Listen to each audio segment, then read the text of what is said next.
کچھ خبر رساں ایجنسیز کو، یورپی خبر رساں ایجنسیز کو رپورٹ کر کے اس قسم کی خبریں چلنا شروع ہو گئیں کہ جناب میاں شہباز شریف صاحب جو چندخب وزیر اعظم ہیں ان کا رابطہ ہوا ہے ایرانی صدر کے ساتھ، اور اس کے ساتھ ساتھ اسحاق ڈار صاحب کا دیگر جو خلیجی ممالک ہیں ان کے وزراء خارجہ کے ساتھ رابطہ ہوا ہے۔ پھر ایک جو ہے وہ بین الاقوامی اخبار کی ایک خبر بھی آ گئی سامنے کہ آرمی چیف صاحب نے ڈونلڈ ٹرمپ سے رابطہ کیا ہے، امریکی صدر سے، اور اس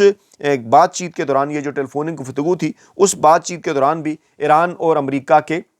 مذاکرات کے حوالے سے بات ہوئی ہے، اور پاکستان اس سارے عمل کو فیسیلیٹیٹ کر رہا ہے۔ پھر جنگ جیو گروپ کی جانب سے سوال بھی کر لیا جاتا ہے فارن آفس کے اندر، اور کہا جاتا ہے کہ کیا پاکستان ان مذاکرات کو فیسیلیٹیٹ کر رہا ہے یا ہوسٹ کر رہا ہے؟ تو پھر دبے الفاظ میں کہا جاتا ہے کہ پاکستان تو ہمیشہ سے یہ مذاکرات کرنے کے لیے تیار ہے۔ اس قسم کی خبریں آنا شروع ہو جاتی ہیں کہ اگلے ہفتے سے ایران کے اور امریکہ کے جو مذاکرات ہیں بالواسطہ وہ پاکستان کی میزبانی میں اسلام آباد کے اندر شروع ہو سکتے ہیں، اور پھر باقاعدہ کچھ بڑے اینکروں، ویلے کرم نگاروں اور ملازم صحافیوں کو یہ بیانیہ دیا جاتا ہے کہ جناب اگرچہ پاکستان کے اندر الیکشن میں دھاندلی میں کردار رہا، اگرچہ پاکستان کے اندر پاکستان تحریک انصاف کے ساتھ جو کچھ ہوتا رہا اس میں کردار رہا، لیکن اس کے باوجود اگر پاکستان کی طاقتور اسٹیبلشمنٹ امریکہ اور ایران کے درمیان مذاکرات کے حوالے سے کوئی کردار ادا کرتی ہے تو تاریخ میں ان کا نام لکھا جائے گا، اس کی ہم بڑی تعریف کریں گے۔ لیکن اسی دوران پھر دانشور یہ سوالات بھی اٹھاتے نظر آئے کہ آپ کے اپنے گھر میں لگی ہوئی ہے آگ، آپ ملک کی مقبول ترین عوامی سیاسی جماعت پاکستان تحریک انصاف کو مسلسل دیوار کے ساتھ لگا رہے ہیں، آپ پاکستان کے مقبول ترین عوامی سیاسی رہنما عمران خان صاحب کو مسلسل آپ دیوار کے ساتھ لگا رہے ہیں۔ عمران خان صاحب بات کرنے کا کہتے ہیں تو بار بار ایک بات کرتے ہیں کہ میں یہ کہتا ہوں کہ تمام اداروں کو اپنا آئینی اور قانونی کردار ادا کرنا چاہیے۔ عمران خان صاحب تو بارہا یہ بات کر چکے کہ جن کے پاس اختیارات ہیں، جنہوں نے مینڈیٹ ہمارا چھینا، بات انہی کے ساتھ ہوگی، لیکن اس لیے نہیں ہوگی کہ آپ ہمارے حوالے اقتدار کر دیں یا ہم آپ کے ساتھ کسی قسم کی کو پاور شیئرنگ کرتے ہیں۔ مذاکرات کا آغاز ہی یہیں سے ہوگا کہ آپ پیچھے ہٹ جائیں، اپنا آئینی اور قانونی کردار ادا کریں، بجائے اس کے کہ آپ ان تمام سیاسی جماعتوں کو، ان تمام سیاسی مافیاز کو جنہیں پاکستان تحریک انصاف نے 8 فروری 2024 کے الیکشن میں شکست دی، لیکن کیونکہ وہ بعض معاملات میں آپ کے نیچرل الائز بن گئے، جہاں پر پولیٹیکل دکانیں بند ہونے کا خدشہ تھا یا سویلین سپریمیسی آپ کو نظر آ رہی تھی کہ اگر پاکستان تحریک انصاف اس اکثریت کے ساتھ حکومت میں آتی ہے تو عمران خان صاحب زیادہ آزادانہ فیصلے کر سکیں گے، جو کہ 2018 کے الیکشن کے بعد نہیں کرنے دیے گئے۔ اس سے پہلے جو RTS بٹھایا گیا، عمران خان صاحب کی مقبولیت کم کی گئی، اس کا پھر اس موقع کے اوپر ایک استعمال کیا گیا، جیسا کہ ماضی میں بھی ہمیں مثالیں ملتی ہیں۔ اب کیونکہ یہ سوالات اٹھ رہے تھے کہ جناب پہلے آپ وہ مذاکرات تو کر لیں جو کہ آپ کو پاکستان کے اندر پاکستان کے مقبول ترین عوامی سیاسی رہنما کے ساتھ کرنے ہیں، پاکستان کی مقبول ترین عوامی سیاسی جماعت کے ساتھ کرنے ہیں، تاکہ ملک کو سویلین بالادستی کا ایک جو جمہوری اصول ہے اس کے ذریعے سے آگے بڑھایا جا سکے، اور آئے دن جو کہ بین الاقوامی خواہشات کے اوپر پاکستان میں ایسا ماحول یا ایسی شخصیات موجود ہوتی ہیں جو کہ جناب ایک ہی کال پر امریکہ کی یا یورپ کی جو خواہشات ہیں وہ پوری کر دیا کرتی ہیں، چاہے جنرل ایوب صاحب کا مارشل لا ہو، چاہے جنرل ضیاء الحق صاحب کا مارشل لا ہو، یا چاہے جنرل مشرف کا مارشل لا ہو۔ ان تمام مواقع کے اوپر پاکستان کسی سرد جنگ میں گیا، کسی گرم جنگ میں گیا، کسی جہاد میں گیا، کسی دہشت گردی کے خلاف جنگ میں گیا، تو ایسے تمام مواقع کے اوپر پارلیمان کو تو لفٹ ہی نہیں کروائی گئی، بلکہ پاکستان کے اندر جو اس وقت مارشل لا کا ہائبرڈ رجیم تھا اس نے تمام تر فیصلے کیے، اور ایک مرتبہ پھر پاکستان میں اسی قسم کی صورتحال بنتی ہوئی نظر آ رہی تھی کہ جہاں خطے میں حالات بڑی تیزی کے ساتھ تبدیل ہو رہے ہیں۔ امریکہ کی خواہش افغانستان اور ایران کے اندر رجیم چینج کرنا ہے، اس سے پہلے پاکستان کے اندر رجیم چینج کی خواہش تھی، وہاں پر بھی اس قسم کی خبریں آئیں، سائفر سے لے کر دیگر معاملات تک کہ کیسے پاکستان کی طاقتور اسٹیبلشمنٹ تمام تر معاملات میں ایکٹیولی پارٹیسپیٹ کر رہی تھی، اور کس طرح سے امریکی سفارت خانہ جو ہے وہ سیاستدانوں کے ساتھ، جس میں کچھ لوگوں کا تعلق PTI کے ساتھ بھی تھا، نون لیگ اور پیپلز پارٹی تو خیر فورتھ فرنٹ پر تھے، ان سے ملاقاتیں کر رہا تھا۔ پھر جو جنرل باجوہ صاحب کا کردار تھا اس وقت اسٹیبلشمنٹ کا وہ بھی سامنے آیا، کیسے 2019 سے یہ کوشش شروع کر دی گئی تھی۔ یہ تو تاریخ ہے، یہ تو حقائق ہیں۔ تو کیا وجہ ہے کہ اب جب ایک بار پھر عالمی طاقتوں کو، امریکہ کو جب ضرورت پڑنی تھی خطے میں اس بدلتے حالات میں رجیم چینج کی، تو ایک مرتبہ پھر پاکستان کے اندر ہائبرڈ رجیم ہے، اور پھر بجائے اس کے کہ پارلیمان کے اندر بات کر لی جائے کسی بھی فیصلے کے حوالے سے کہ آپ نے اس جنگ میں جانا جانا ہے، اس جنگ میں آپ نے نہیں جانا، آپ نے ایران کے ساتھ کھڑا ہونا ہے، آپ نے سعودی عرب کے ساتھ کھڑا ہونا ہے، امریکہ کہاں کھڑا ہے، اسرائیل کہاں کھڑا ہے، فلسطین کا کیا معاملہ ہے۔ یہ تمام تر اگر معاملات پارلیمان کے ذریعے طے ہوتے تو شاید کسی کو اس کے اوپر اعتراض بھی نہ ہوتا کہ اسرائیل کو تسلیم کیا جا رہا ہے یا نہیں کیا جا رہا۔ اور پھر جو ملاقاتیں ہو گئیں شیعہ کمیونٹی کے ساتھ، وہ اتنے بڑے اونچے لیول کے اوپر جا کر ہوئیں، وہاں سے پھر جب باتیں بھی نکلیں اس کے بعد یہ سوالات اٹھنے لگے کہ یہ ملاقاتیں تو سویلین حکومت کے ساتھ بھی ہو سکتی تھی،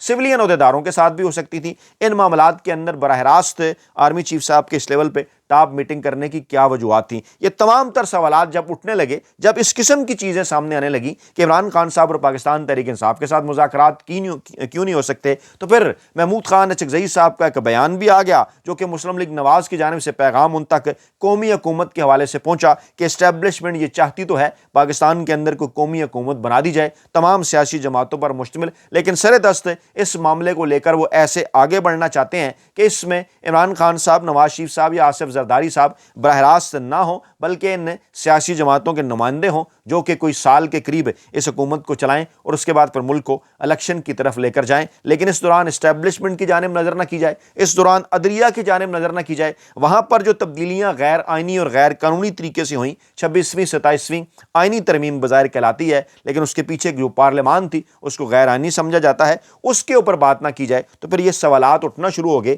کہ جناب یہاں پر تو پاکستان ہوسٹ کر رہا ہے، امریکہ اور ایران کے مذاکرات ہوسٹ کرنے کی باتیں آ رہی ہیں، لیکن پاکستان کے اندر جو چل رہی ہے بات اس کے اوپر بات نہیں کی جا رہی۔ تو اس کے پھر حفظ متقدم کے طور پر سہیل وڑائے صاحب کے ذریعے ایک پیغام آ جاتا ہے سامنے، یہ تاثر دینے کے لیے کہ شاید عمران خان صاحب تو کسی بھی قسم کی مفاہمت کے لیے تیار نہیں ہے، یا عمران خان صاحب شاید کسی سے کوئی بات نہیں کرنا چاہتے۔ تو اس کا جواب پھر آ گیا سامنے کہ بیسیکلی ہوا کیا تھا کہ ادھورا سچ آپ نہ بولیں۔ سہیل وڑائے صاحب، یہ عمران ریاض خان صاحب نے لکھا کہ سہیل وڑائے صاحب جس یقین کے ساتھ مدح سرائی اور جھوٹ کا سہارا لے کر اپنی بے وقار زندگی گزار رہے ہیں، یہ یقیناً غیرت مندوں کے لیے نشان عبرت ہے۔ یہ موصوف عمران خان سے جس میٹنگ کا حوالہ دے رہے ہیں، میں خود بھی اس میٹنگ میں موجود تھا، زمان پارک میں ہونے والی یہ میٹنگ سی پی این ای کے صدر کاظم خان صاحب کے کہنے پر ہوئی، جس میں میں بھی تھا، میرے علاوہ معروف صحافی اور ایڈیٹر خالد فاروقی بھی تھے۔ یہ تمام حضرات میڈیٹرز کے فورم سے ملنے آئے، انہوں نے عمران خان صاحب سے باقی جماعتوں سے مفاہمت کی بات کی، باقی سیاسی جماعتوں سے مفاہمت کی بات کی۔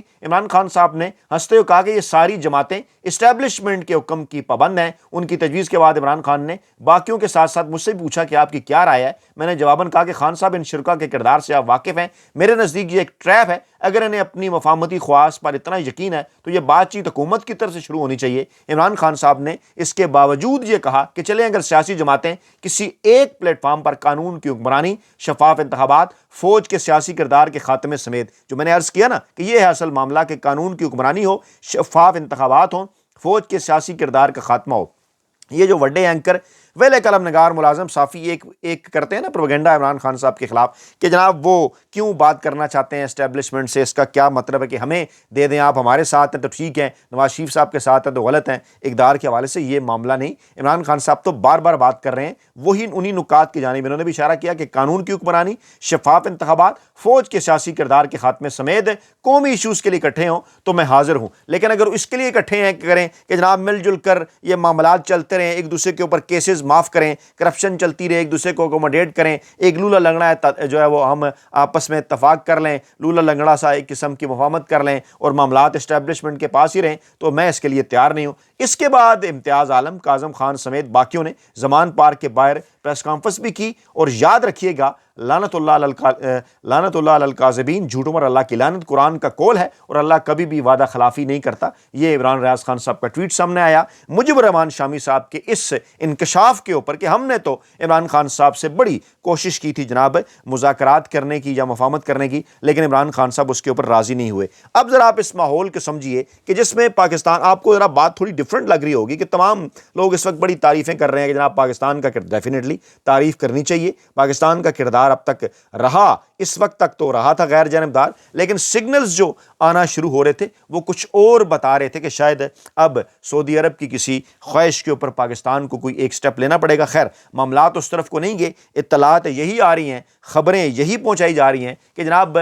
ڈونلڈ ٹرمپ صاحب کی خواہش ہے پاکستان یہ تمام در چیزیں میڈیٹ کرے، اور لیکن اس کے ساتھ ساتھ جو گفتگو ہی اس حوالے سے کچھ اور خبریں بھی ہیں، لیکن بظاہر یہی کہا جا رہا ہے کہ جناب برطانوی اخبار لکھ رہا ہے کہ پاکستان خود کو ایران کے خلاف جنگ کے خاتمے کے لیے ایک مرکزی ثالث کے طور پر پیش کر رہا ہے۔ یہ فائنینشیل ٹائمز کی خبر ہے۔ یہاں پر تو پاکستان اپنے آپ کو مرکزی ثالث کے طور پر پیش کر رہا ہے، اور اشارہ کیا جا رہا ہے آرمی چیف صاحب کے ٹیلی فونک کال کی طرف، اور کہا جا رہا ہے کہ امریکہ اور ایران کے درمیان مذاکرات اسی ہفتے ہو سکتے ہیں اسلام آباد کے اندر۔ اور یہاں پر اسی لیے پھر یہ سوال بھی اٹھایا جا رہا ہے کہ اگر وہ مذاکرات ہو سکتے ہیں تو جن مذاکرات کی اب تک پاکستان کو ضرورت ہے وہ مذاکرات کیوں نہیں ہو پا رہے؟ جب لوگ یہ سوال پوچھتے ہیں تو پھر سہیل وڑائچ صاحب جیسے لوگوں کی جانب سے دعویٰ کروایا جاتا ہے کہ نہیں جناب، ہم تو بڑا یہ مذاکرات ہم کرنا چاہتے تھے، لیکن اس کے لیے عمران خان صاحب جو ہیں وہ تیار نہیں ہے۔ اور پھر کچھ اس قسم کی خبریں بھی آتی ہیں سامنے کہ جناب اس لیول کے اوپر رابطہ ہو گیا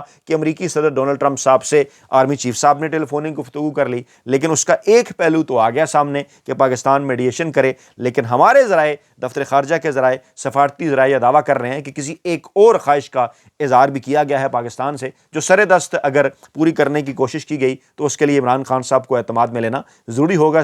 اس کے اوپر پھر کبھی تفصیلی بات کریں گے۔ اپنا خیال رکھیے گا۔ اللہ نگہبان۔